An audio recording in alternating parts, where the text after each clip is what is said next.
Hi everyone, welcome. We've been working with the verb to be in Spanish. In Spanish, the verb to be is either ser or estar, and they are not interchangeable. In our last few lessons, we looked at the uses of estar. In this lesson, we are going to begin looking at the uses of the verb ser. So first of all, you have to know how the verb ser is conjugated in the present tense in Spanish. So here's a summary of that. And I can condense this to just this chart here with just the forms. So we have the forms soy, eres, es, somos, sois, son. And you've learned this in previous lessons. Now let's take a look at the uses of the verb ser. We use ser as opposed to estar when we want to identify people and things. So you would choose ser if you are going to identify someone or something. Let's take a look at some examples. If I ask the question, what is it? I'm wanting you or someone else to identify whatever it is I'm looking at, the object. So I have to use ser in the question. So the question is very simply, ¿qué es? ¿Qué es? Which means, what is it? If I want to say it's a book, I would translate it's using the verb ser and not the verb estar. Why? Because I'm identifying someone. So to say it's a book in Spanish, you simply say es un libro.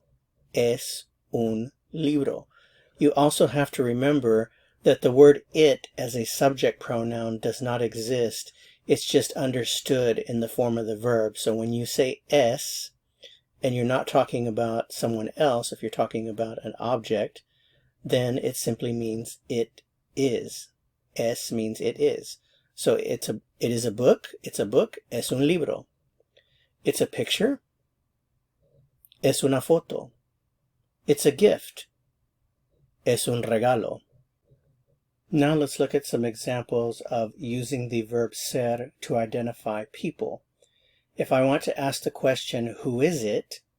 I would, of course, use the verb ser because this deals with identification. So the question, who is it, is simply, ¿quién es? Remember that it is understood in the form of the verb. So ¿quién es literally means who is, and you might be wondering, well, what happened to the it? Again, you just have to know that it is understood in the form of the verb. So es means, in this case, is it. ¿Quién es? Who is it? If I want to say it is or it's Roberto, I would say es Roberto. It's Maria. Es Maria. It's the boss. Es el jefe. And that's it. Remember, you choose the verb ser as opposed to the verb estar when you are identifying people and things.